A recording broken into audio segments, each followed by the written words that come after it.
Let me see. All right, so we are live, and I'm going to share. Doo-doo-doo. Okie dokie. Go to the comment area before I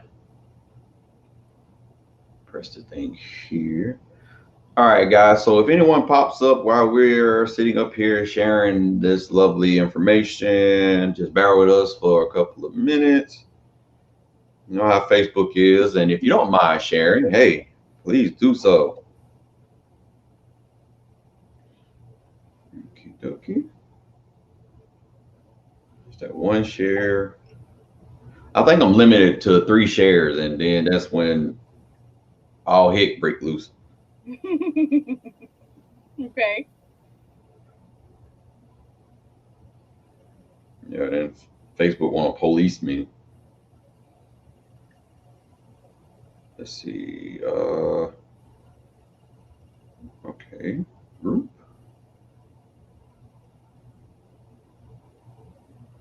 All right. Share.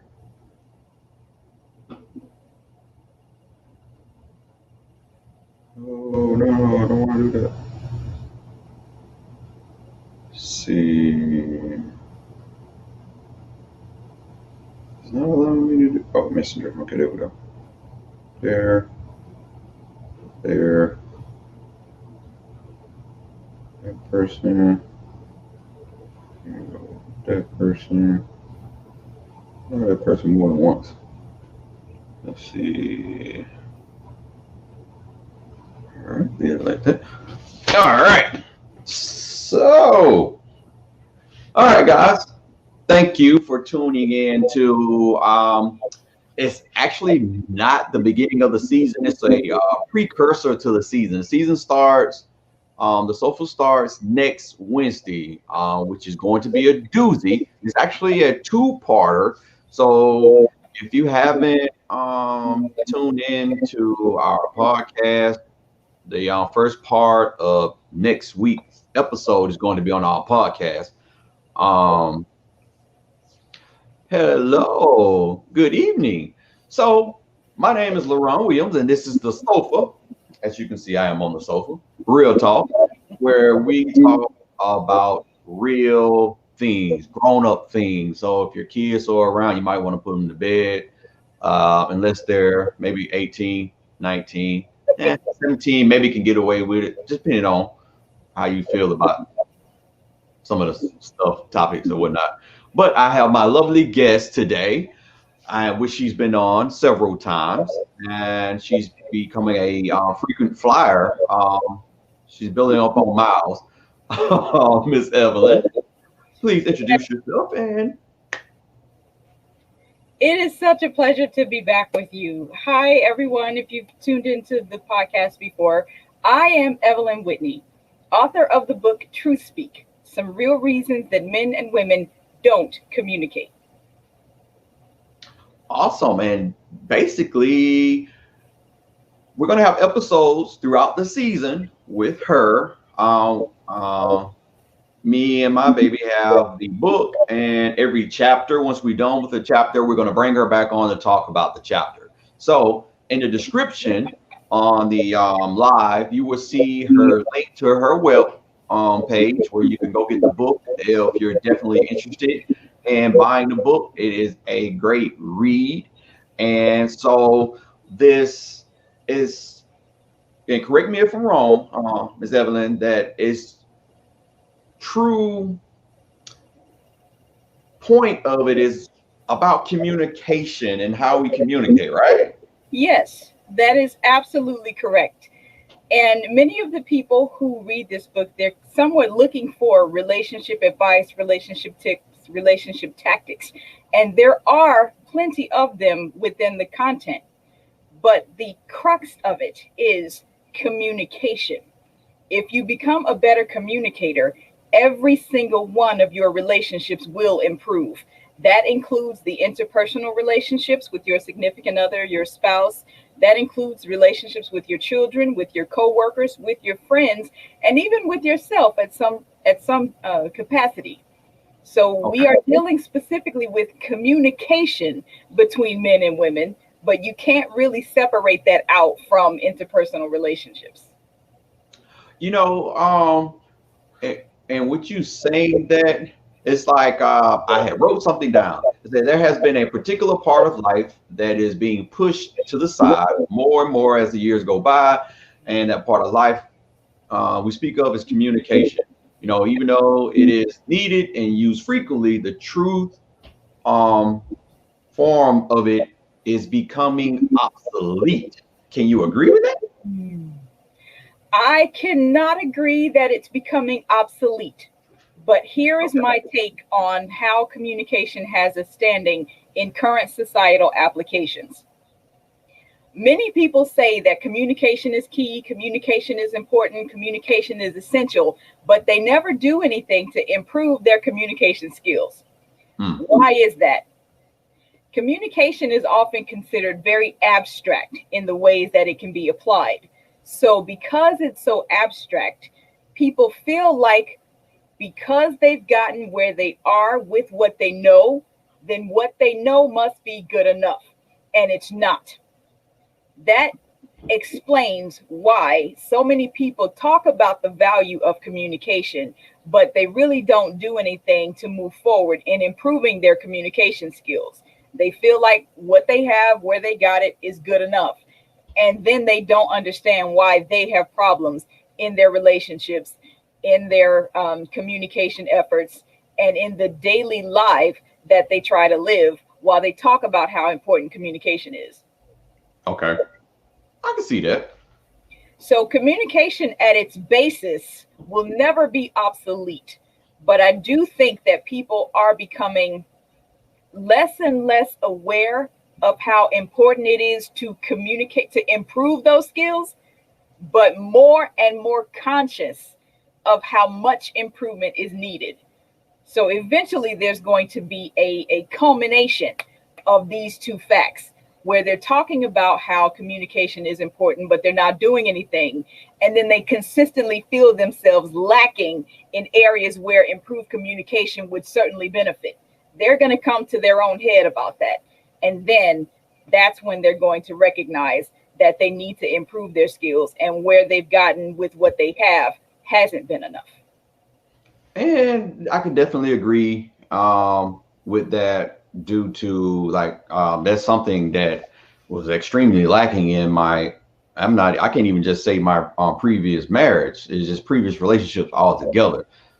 Communication for me sucked. My speech was off, so I was kind of scared to talk and express myself, and I always find myself with women that were overbearing, and they kind of talked down, so kind of had my tail between my legs a couple times. So yeah, I can definitely see where the communication for me, and I had to go out and learn, and read up on different stuff. Counseling helped, something that me and Lisa was talking about earlier. I had to recognize what those previous relationships did to me so that I could communicate better with the person that I am with now. Absolutely. Absolutely. And Brian says also depends on how communication was modeled from them growing up, and that's pretty much what I was kind of stating, Brian. Definitely, the communication with my parents is like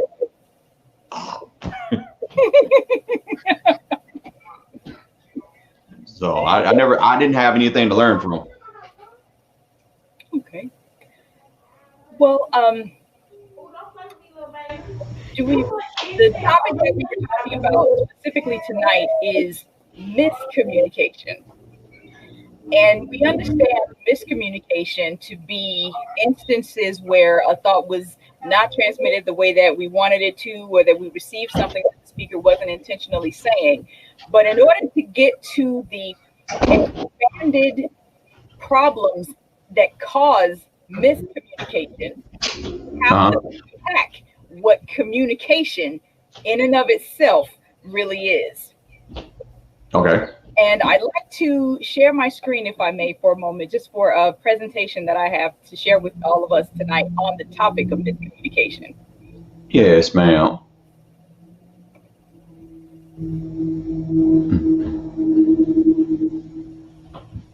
All right, excuse the loud cars in the background. For some reason, these folks tune up their cars to make all this loud noise on purpose.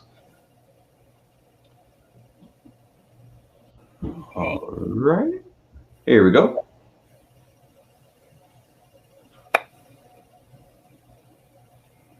So here we are. We're dealing with miscommunication. And all of these principles that we've talked about, that we will talk about tonight, will be explored further and explained more thoroughly in the book.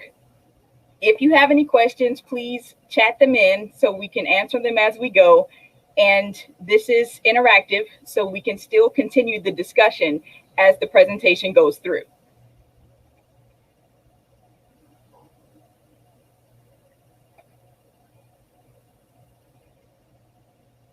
For me personally, this quote is very, very important.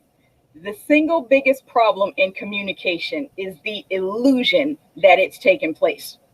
Normally, that tends to happen when you've had a conversation with someone. You're convinced that they heard what you intended to say, and it isn't until sometime later that you recognize they could not have understood what you meant if they behave in certain ways that reflect the absolute opposite of what you said. So while you were speaking to that person, you believed that they heard you, because the illusion that communication is taking place is a huge problem. You know, that's many moments where I've used my communication text-wise, and it didn't go out the way that it should have went out, and I've had to go back and be like, no, you misunderstood what I was saying. That is absolutely, yep, that happens very, very often. And in the book, we begin with what I call the Adam and Eve premise. Now, most people know who Adam and Eve are. They are the first two humans who were created in the Bible. You don't have to be a Christian to understand what I'm about to present to you, but if you are, that can help structure these premises. Number one, we're looking at Adam and Eve, and we know that as the first human beings created, they weren't created as babies. They were created as full-grown adults, which means they didn't have dysfunctional parents to contaminate the way that they grew up. They didn't have a disheveled family life, that their relatives were toxic and they had to try to figure out how to get away from them and grow beyond those difficulties. They didn't have abusive relationships in the past that could have affected the way that they interact with each other. And they went and messed it up. Their communicative environment was optimal because they weren't tainted with the bad experiences that many of us have had. Some have processed through and some haven't. So the issue becomes, if they didn't have dysfunctional parents, they didn't have an upheaved family life, they didn't have abusive relationships in their past, there's still the possibility that a miscommunication could have happened between them, simply because one person may have said something that the other person didn't understand what the intention of it was. That is a fact of the way that language works. That's an objective thing. It only gets more complicated when we have to open it up to considerations of how dysfunctional parents and upheaval in the family life and abusive relationships can factor into what one could perceive. But even without those things, you can say something to someone just because if they don't understand it, there's a miscommunication there. That doesn't necessarily mean for that miscommunication that all of those other factors had a root in it. So question before you move on. So with that being said, and you can tell me if you're going to get to this. Why is it so hard for someone to say, "Hey, did you mean this that way?" And if you didn't, could you explain it to me? One of the reasons that some people have difficulty with that question is that it has to come from a place of humility. You have to understand and admit to that person that something they said was hurtful to you, something they said came across negatively, it wasn't positive, and you have all of these feelings about that you're not sure they're going to validate. So that's when you don't want to say anything. Okay. That's one of the reasons it's very difficult for people to say that simple statement that you said this, it came off a certain way. Is that what you meant? That seems simple enough, but you really have an internal struggle to deal with when you have to present that question to someone. The other reason people might have a difficulty with that question is that they feel like they know the other person so well that even if they present the question humbly, that person is still going to have a negative reaction to it. Okay, and I've been there. Yeah. And keeping down those arguments is one of the reasons that some people don't follow through with that simple question. We cover that in the book just a little bit, but it's in future chapters. Yeah. Okay. And I get it because again, that's pretty much. I do that better now in this relationship, but that was one of my issues because I was too busy worried about how that person was going to respond if I said, I just didn't get what you said, or what you said hurt me. And knowing I may have said it before, but the reaction that they gave me, I didn't want to feel that hurt again. So I just let it go. And then that still made it worse. Mm-hmm. Those things we have our steps in working through in our individual experiences, but they do impact the communication process. Absolutely. And as we were talking about the communication process, so many people don't know what communication really is. In general, they think they know, but there are things that they obviously miss from it. Simplest form possible. Communication is trying to let someone know what you're thinking about. Trying to tell someone what you're thinking. That is what communication is. Thus, if the person to whom you're speaking does not know what you're thinking, you have not communicated. Okay. Some people feel that once they speak, that constitutes communication, and that's enough that once they've said it. And that is not true.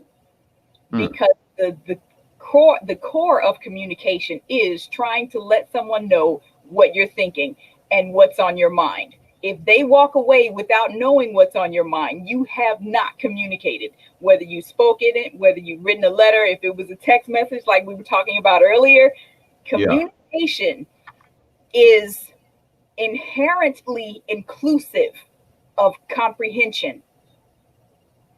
It's not just talking. It's not just delivering the message that you think that you deliver because you said so.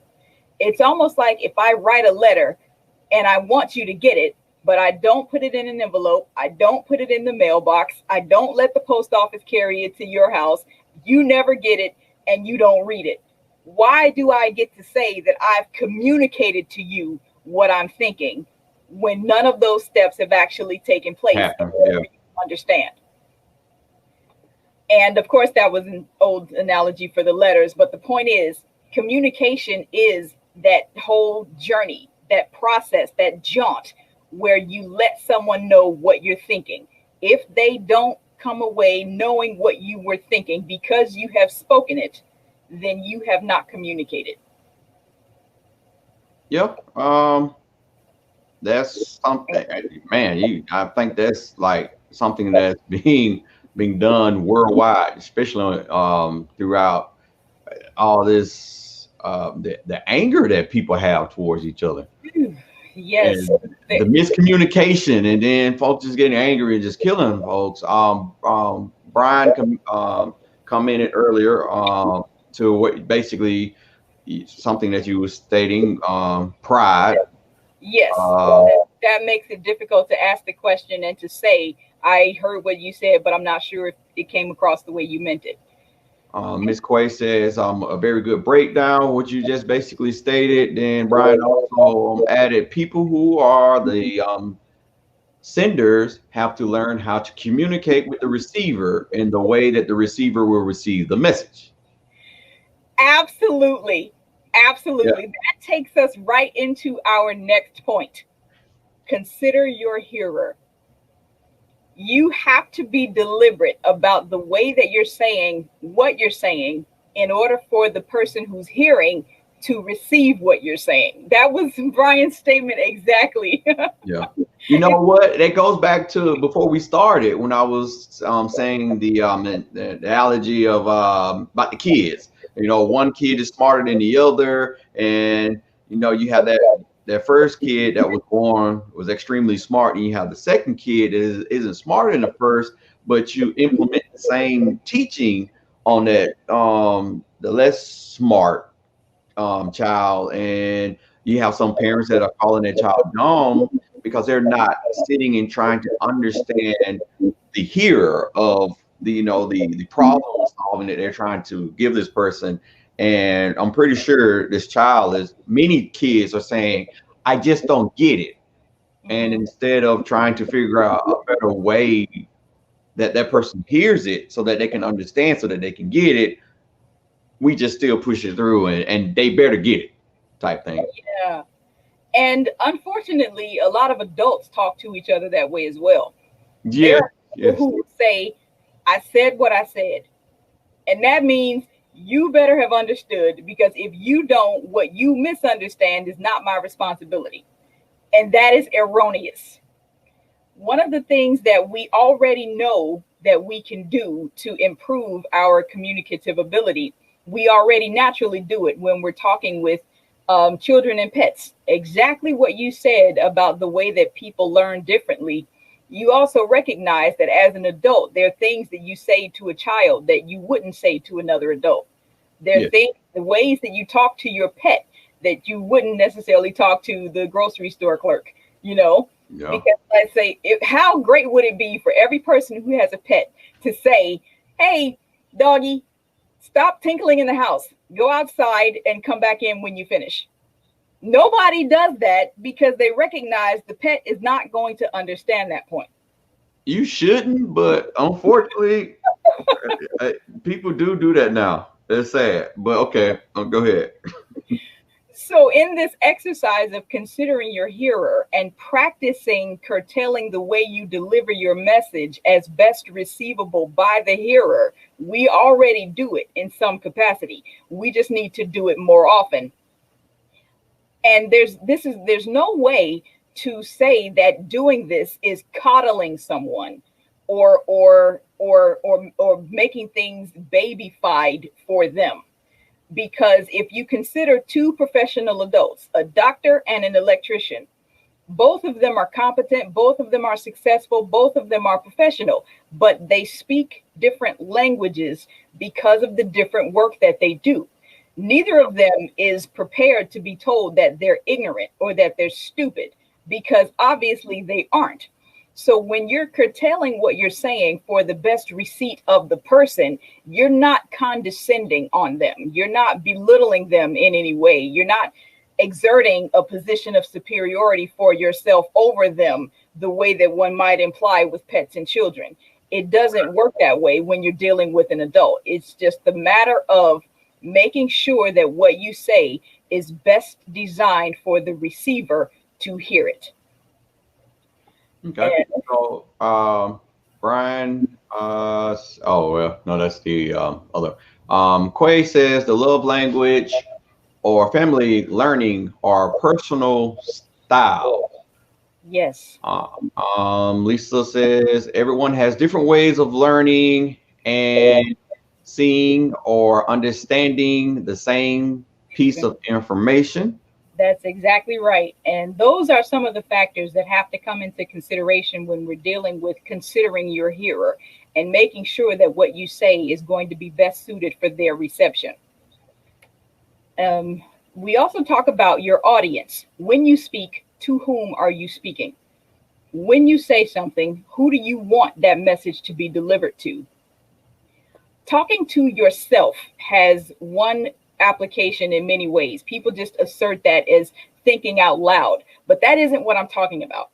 I'm talking about asking yourself questions and taking an assessment of where you are at any given moment, how you feel, what you're thinking, what do you need to do next? Like when you're talking with that person who doesn't recognize that what they've said is harmful to you. In that moment, you're asking yourself, why do I feel like, why have I responded to this person's words the way that I have? And then you go through that whole process in your mind to try to figure that answer out. So in those questions, when you're taking a self-assessment, you are your own audience to make sure that you have a grasp of what's going on in your mind before you structure it to present it to someone else. Also, as an audience, God. There's a long story about this, but the short version of it is that God is actually a member of your audience. Every time you pray, you are intending that he hears you. The still small voice is the way that we generally perceive his response back to us. And there's another story that I could illustrate that with, but just very shortly, what the still small voice sounds like, in my estimation, is simply a recognition.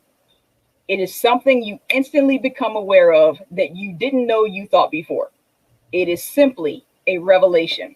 I don't preach that for doctrine. That's not a part of anybody's church tenet, but it's just what I've seen and the experiences that I've had and the conversations that I've had with many people who are practicing Christians. And that's one of the ways that it's summarized. But all of those things make God your audience if you're praying, and you become God's audience if he's talking back to you. But some people don't want to try to talk to God because they're intimidated and they feel like if they don't have the proper order of words that they won't get a prayer through, it won't be accepted, and things of that sort. Your prayers don't need a preamble like the Constitution. You've heard people pray that it's just so structured, and it begins to feel like unless you do that way, that God won't hear you. And that isn't true. You can start a conversation with God as simply as you start any other conversation. Hi. Hello. This thing happened. It's really very simple. But for audience premises, those issues deal with God as your audience. And we had a talking points activity on page 32. I don't know if you got here or have done that yet.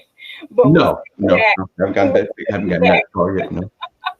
We'll save that for the people when they pick up their copies of it. Yeah. Lisa says that ask and know before you deliver. And Mr. Tony said one must be cognizant of the audience and how constant the message is. Yes. And she also stated that you cannot explain yourself unless you know what you're explaining. Yes. And that is a very important point as well. And that was the point we were focusing on when you yourself are your audience. When you are asking yourself questions that help you perceive where you are in that conversational process. Now, all of these things tie back to the communication process because they are your inherent experience. These are things that we deal with as human beings in this time and place in Earth's history that we are now, that Adam and Eve did not have to deal with. Because when they were made, they were grown people right away. They didn't have the dysfunctional histories. They didn't have the dysfunctional backgrounds. So we're dealing with those things that they never did. Hindrances to communication there are only two types. They're internal, the things that you have going on in your experience that prevent the current notion from being received. And there are external hindrances. anything actually going on in the physical room where you are. Most times, internal hindrances to communication are more problematic than anything that's physically going on. Because really, if you're having a conversation with someone and the room is noisy, you can simply step to the other room and resolve that distraction. But Yeah, you can't run from yourself. that is true. That is absolutely true. And if you also have the conversation that you're having with another person, if it's impeded because when you look at that person, you see your abusive father, that's a bigger deal than leaving a room. So we deal with only these two types of distractions when we're handling situations where we're trying to communicate with someone and the message is not being delivered. Hey, so before you go to the next part, so you say about the father situation. So do you think you can use that analogy as well as how a lot of people looking at their kids that are so many forms and fashions similar to them, and there's like facing themselves, and because I don't know, I and it's just my opinion, and I could be seeing it wrong, but I see a lot of people push away their kids that kind of remind them of themselves, and it may be like the part of them that they haven't faced, or that trauma that they haven't conquered, or walked through or fixed. Mm-hmm. Anything that reminds a person of internal work that they have to do can become an obstacle to their growth and to their process. It doesn't matter if it's a parent, it doesn't matter if it's a child, it doesn't matter if it's a coworker. Even if this is unfortunate, but even if they look at themselves in the mirror, what they see back could be an obstacle if they were abused in such a way that the abuser continually told them that they were ugly and continually told them that they weren't attractive. If they continue to hear that, whatever they see when they look in the mirror will become an obstacle. That is an internal situation for them to need to resolve as they're moving forward with their person in their relationship. So yes, to your question very easily, there are things that people can see in their children that are reflections of their parents' treatment and can be off-putting in their maturation process. That is absolutely true. I can actually add to what you just said before I read what Brian's saying, is that for years, my grandma used to call me dumb. And it started off because I didn't sweep like how she thought I should have swept. And her thing was, your mom and teach you how to sweep, dumb, dumb, dumb, dumb. And for me, it was like, it's my grandma. So my grandma must know. And that just sunk in and it stuck. And even though for years, like at the beginning of school, I was like AB honor roll, I literally start taking on that persona and like literally became dumb. It's I can laugh at it now, but back then it was like wow, I really am. But it took me, unfortunately, to become an adult to realize that was just something that shouldn't have been said to a person that supposedly was supposed to love and care for you. I shouldn't have took it to heart, but I was a child, so Exactly. didn't know. Exactly. You are correct that shouldn't have been said, and that is a full stop statement. Whether or not you love the person, whatever your relationship to them is, all of that is not that isn't the conditional point. You should not tell someone they are dumb. Full stop. That's a full stop situation. And when you've heard that, and when people have heard abusive things from those they love, the person to whom they're speaking in that moment, who is not that abuser, might be dealing with trying to get past the the misconstructed images that that person now bears as a result of that abuse. Yeah. That means that if, let's take me, for example, if I was with someone who was very mean and then that relationship is over, now I'm with someone else, whatever little thing that this new person might do that bears the slightest resemblance to the old person, kind of like triggers, barrier that the new person has to deal with me as I'm growing through it, because that is an internal thing. That is an internal distraction. You can't walk away from that as simply as leaving a room if it's too noisy. And these are the types of things that impede the communication process. Okay. Another thing. Oh, okay. Go ahead. And then I'll read what Brian said. Okay. Another thing that impedes the communication process is when people live in a society that is piping through and streaming all kinds of different messages to them. So far, we've dealt with individuals in their individual lives and their individual circumstances, and how those lives and circumstances could impede the communication process because of what damage might have been done by the things and abuses in their life. But now add to the mix, there's an outside environment that's imposing upon those people as they try their broken efforts to communicate with each other. These are the things that people aren't really recognizing have as big an impact on their communicative exchanges as they really do. And one of the illustrations that I want to do is called the Personhood Illustration.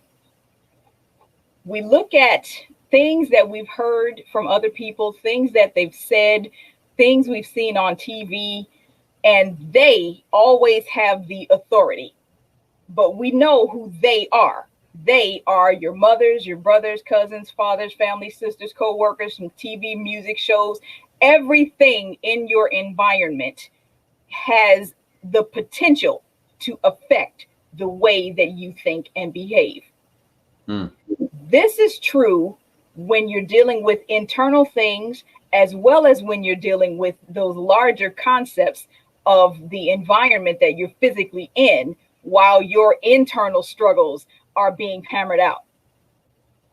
Anything that you remember, that you've seen or heard, that you don't know where it came from, they said it. Yeah. And let me show you who they are. It's very simple. The things that society says people should do, the things that society says people shouldn't do, the ways that society says men should behave versus the ways that society say women should behave. Your fathers, your mothers, your brothers, your sisters, cousins, teachers, co-workers, all of those people make up society as a whole.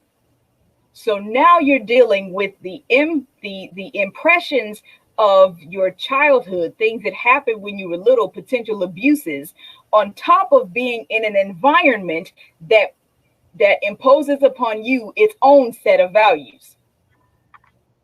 These are two elements of the toxic environment that people are constantly in while they're trying to communicate to someone. These are the barriers that they have to try to overcome to try and get to that place where the most optimal communicative exchange is possible. The way that it was with Adam and Eve. Because Adam and Eve didn't have abusive parents. They didn't have a toxic background to fight against when they're listening to somebody. We're trying to get back to our own place of where our past does not impact the way that we hear things that are said to us and the way that we say things back. That's the object of my book, because it deals with these issues and it explains them in ways that capitalize on the simple things that we already know to do that we just haven't done often enough. And so with that, I find it, talking to a lot of people that refuse and they know that that's an issue, and they refuse to address it, but they won't change. They want that peace that you're referring to, but they're not taking the necessary steps in order to get that peace. Mm-hmm. Mm-hmm. One of the reasons that they might do that, we talked about a little bit earlier, is that they haven't, I think this is what Brian was talking about when he referred to pride, when he dealt with the issue that admitting that something someone Yes. said wounded you, Mm-hmm. and presenting it to them in the manner of that injury. Some people don't want to do that because they're prideful. They don't want to admit that they've been wounded. They don't want to admit that they've been hurt.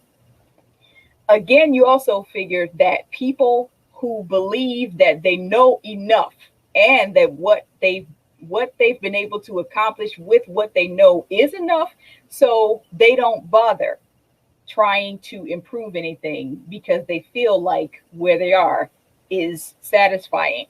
But then that gets back to the point that we mentioned a moment ago, that eventually what they think they know is not going to be enough, because it won't satiate that desire for connection that their broken communication efforts continue to imbibe. There's Before you go on with that, Brian says people who have different fields of experience have miscommunication issue as well, because it allows too much noise to distort the message. It allows the internal things to become even bigger factor. I'm going to ask a very serious but silly question. Do you still have your physical copy of the book, or did you give it to Brian?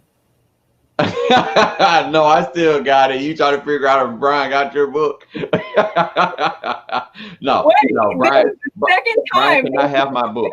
No. Perfect segue. It is mine. But he also states, hurt people. That's why she called me dumb. Basically, we are internal, that we don't use abusive terms like that with our children. I'm glad, Brian, that you don't.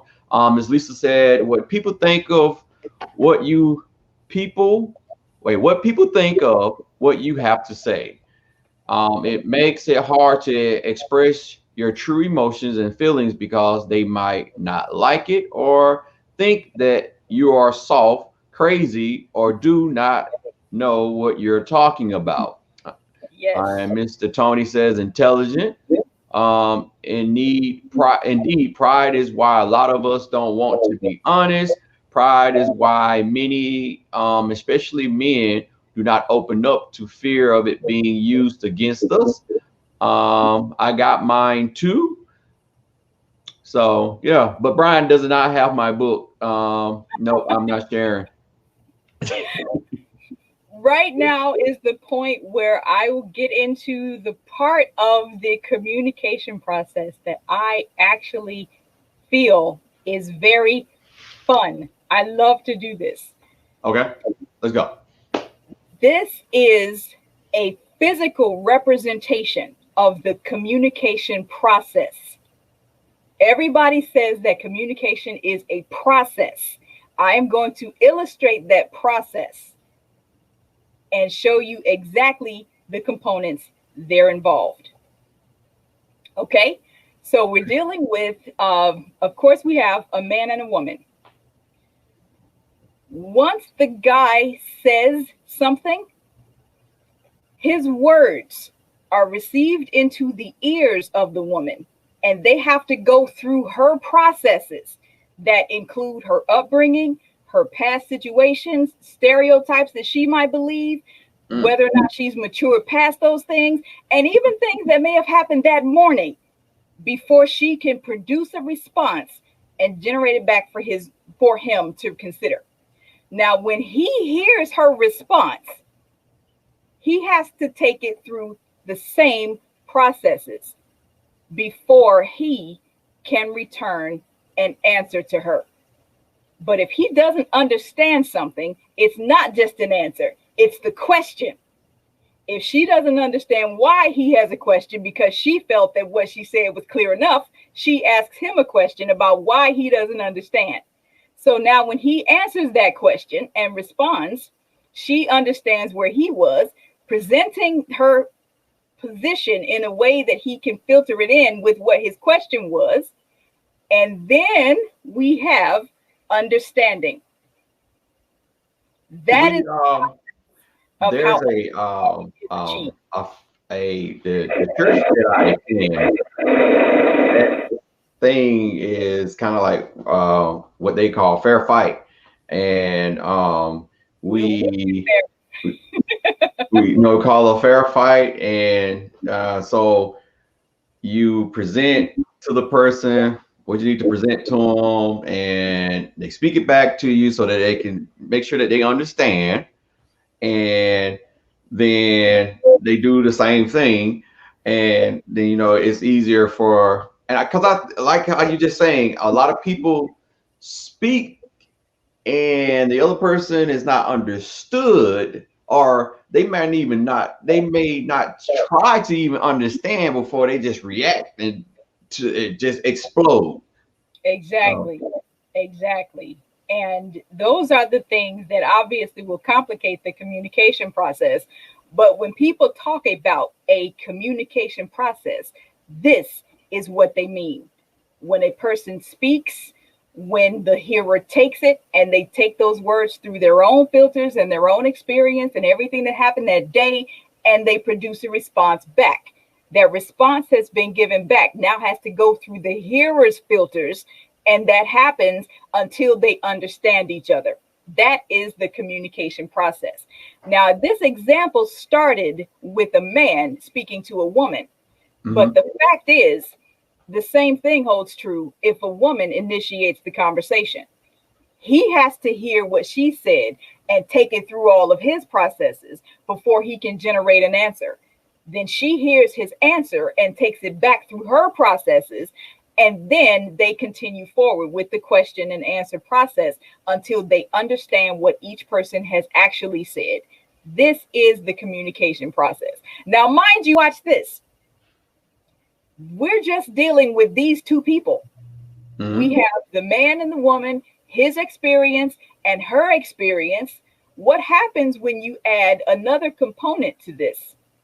We have the same man and the same woman who's ever starting the conversation. We look through their process as it was with their own dysfunctions, their own maturity issues, and then we add to that a society that is telling them that men and women should do certain things. They shouldn't do these things. This is how this is supposed to be, and that's not how this is supposed to be. And anything you do outside that parameter, you are ostracized for. Be yourself, but not too loudly. That society look like Kevin Samuels. Valuable, but buy everything anyway. All of those ways society gets into the middle of that communication process as a third party, physically third party in the interactions between this man and this woman when they're already dealing with their own issues. Yeah. Some processed, some not.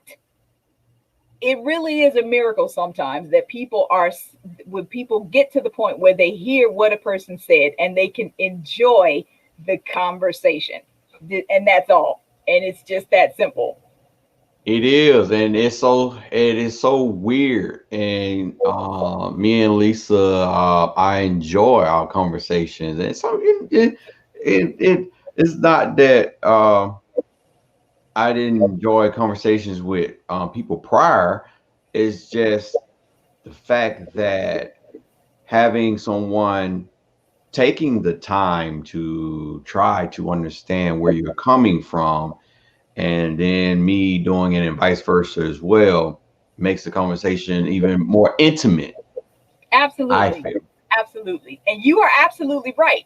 See, that intimacy is what people are looking for, but they can't find it when they haven't taken the time to consider what each of their filters means and how each of their filters factors into how they interact with other people. And to be frank, These kinds of conversations can't happen in 140 characters.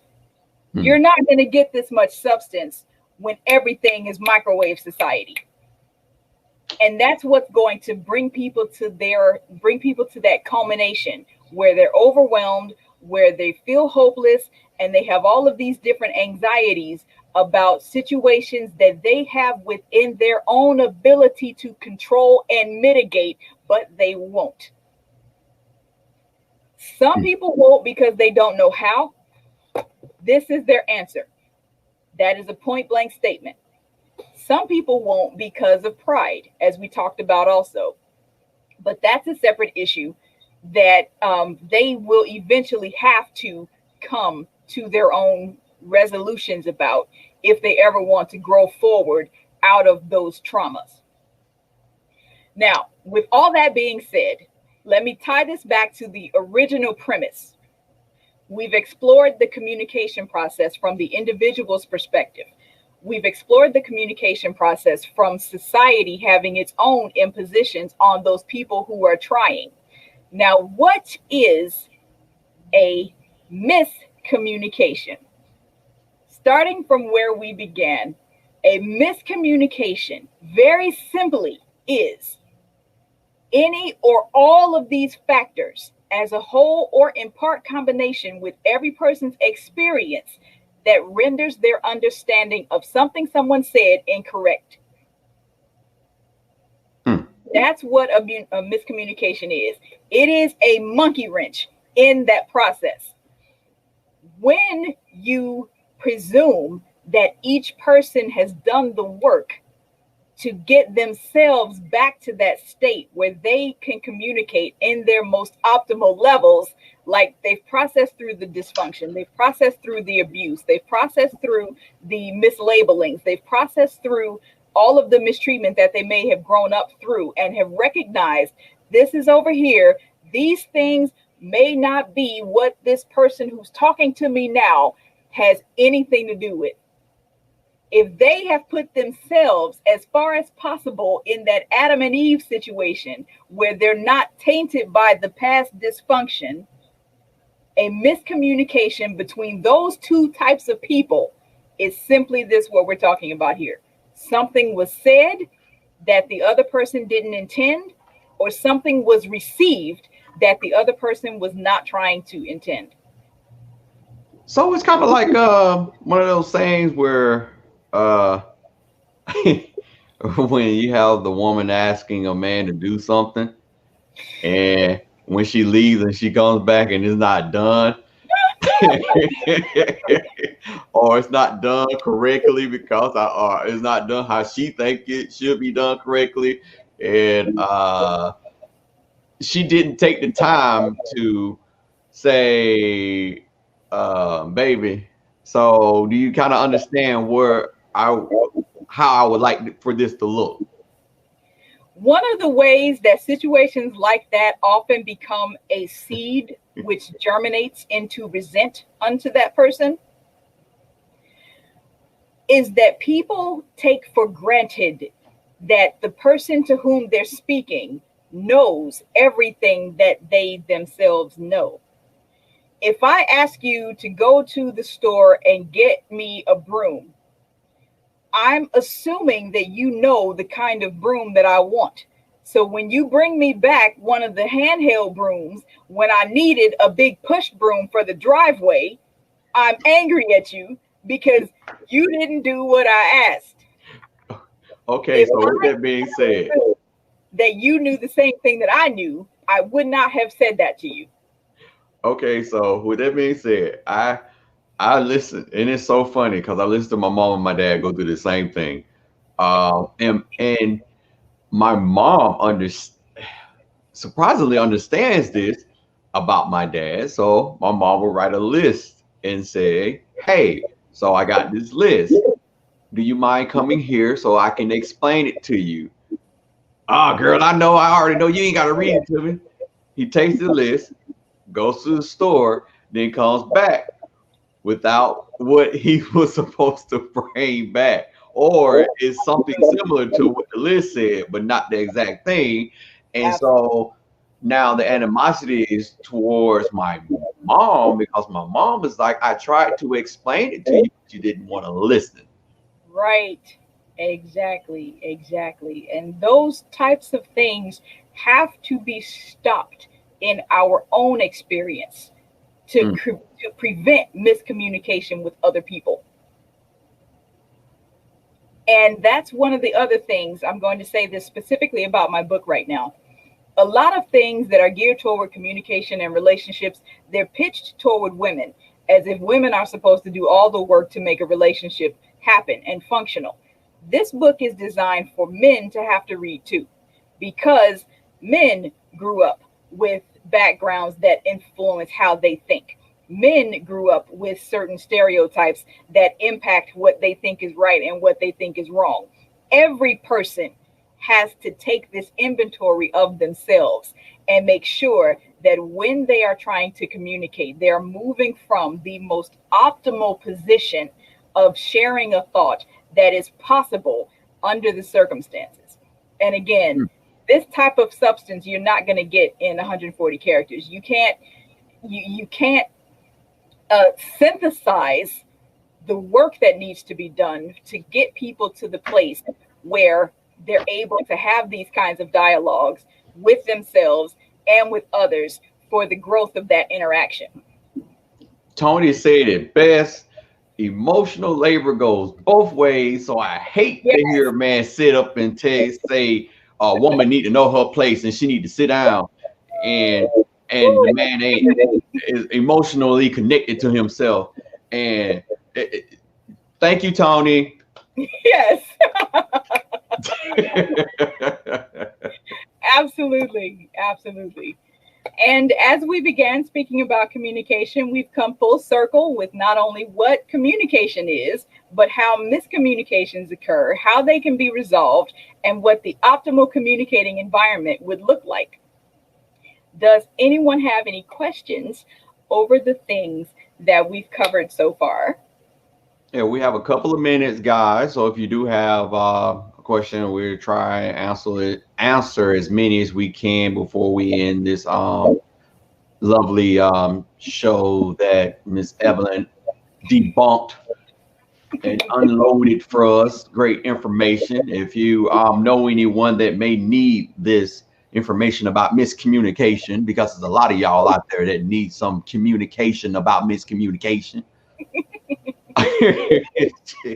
is I I was like anticipating and that book there, the love language was like one of my great reads as well. Yes.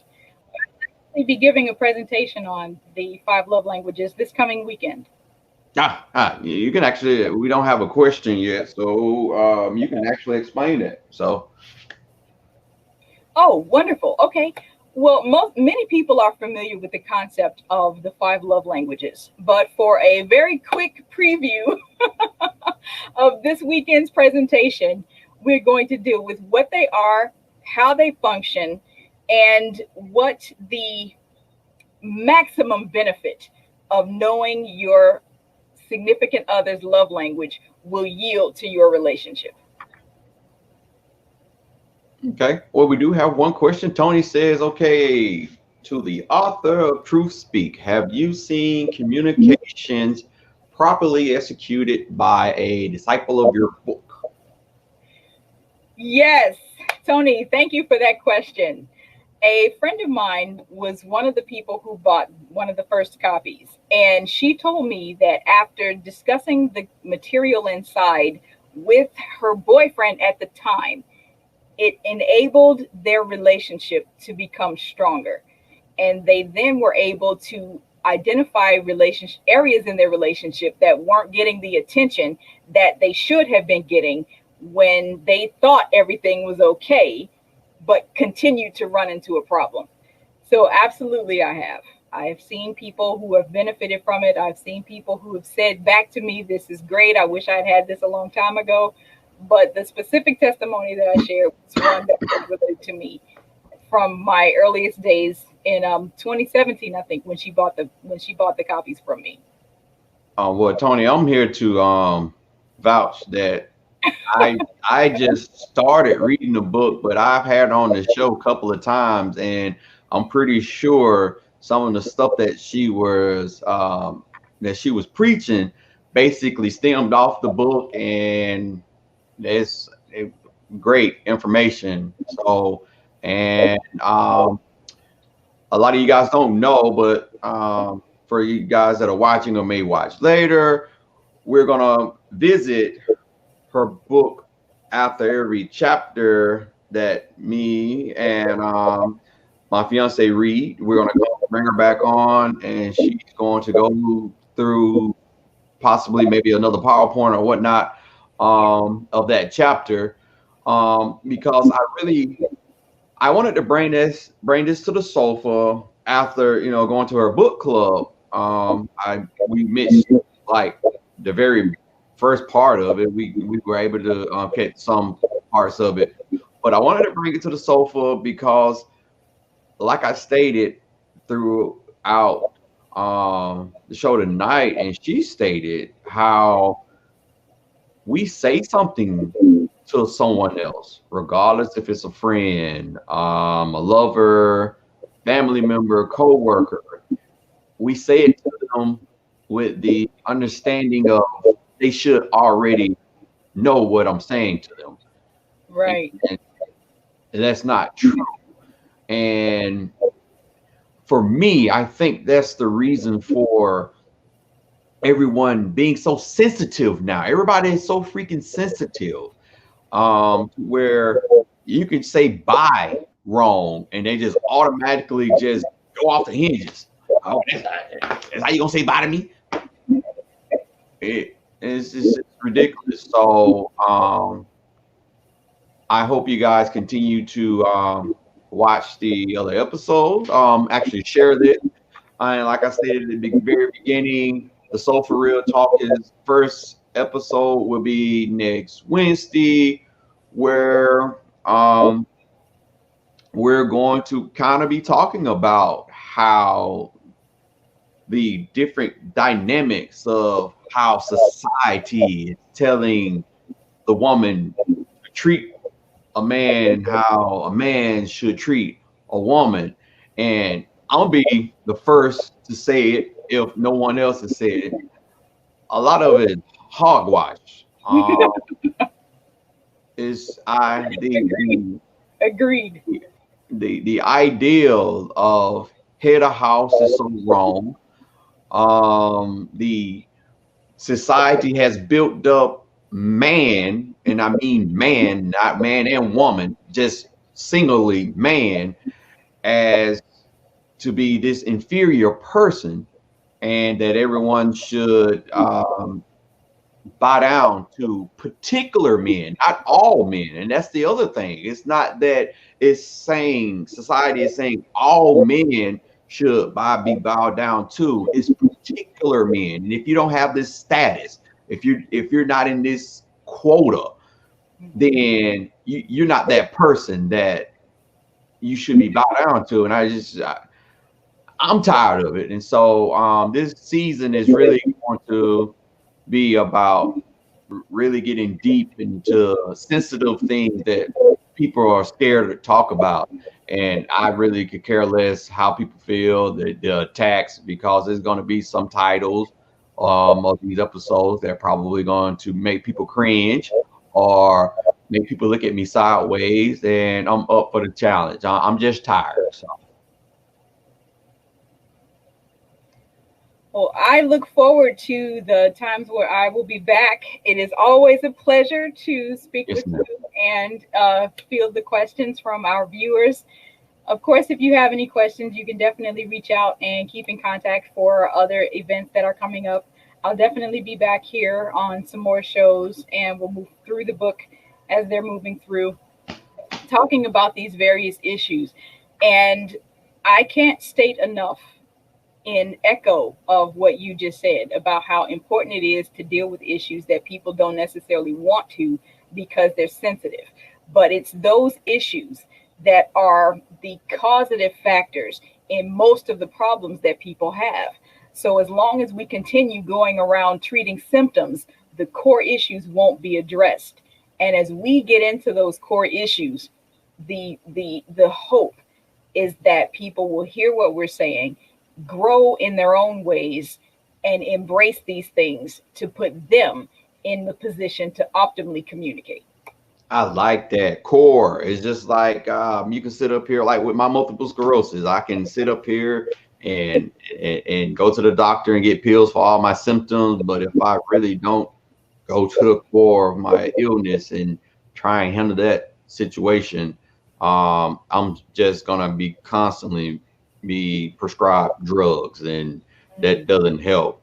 But guys, in the description is her website so that you can go get this book, and so that you can be just like me and have this lovely information on hand, because like I said, Brian cannot have my book. And Brian did state earlier that he did communication, so that's why he was able to talk like he had written your book already. But the Quay says, please post the link to the Zoom in the comments. I'm hoping I have calendar room to join. So yes, if you can type that in the comment at any time, Evelyn, I totally appreciate it. Okay. But guys, with that being said, we're 6 minutes over. We totally appreciate it. And again, I will be probably posting the poster for next Wednesday, probably this weekend. And if you want to catch our part 1 of next week's show, you have to join our podcast. We actually do our podcast a couple of ways. Our podcast is you can find it on it's the sofa. I'm typing it in, the sofa pillow talk. Me and my fiance. It's on all podcasts, Apple Podcasts, Spotify. We're working on Pandora, but iHeartRadio, Google as well. But you also have where if you're on Instagram, we do a behind the scenes while we're recording it on Mr. and Mrs. Take Over the World on IG and TikTok. So anybody on IG and TikTok, you can find us there. And we do it on Saturday night. So that's when we record the podcast, but the podcast posts every Wednesday morning. So with that being said, Miss Evelyn, I do appreciate you again. Love you always coming on with the information, the gems. Thank you. Thank you. It is always a pleasure. And so with that being said, guys, we appreciate it. You have a great night.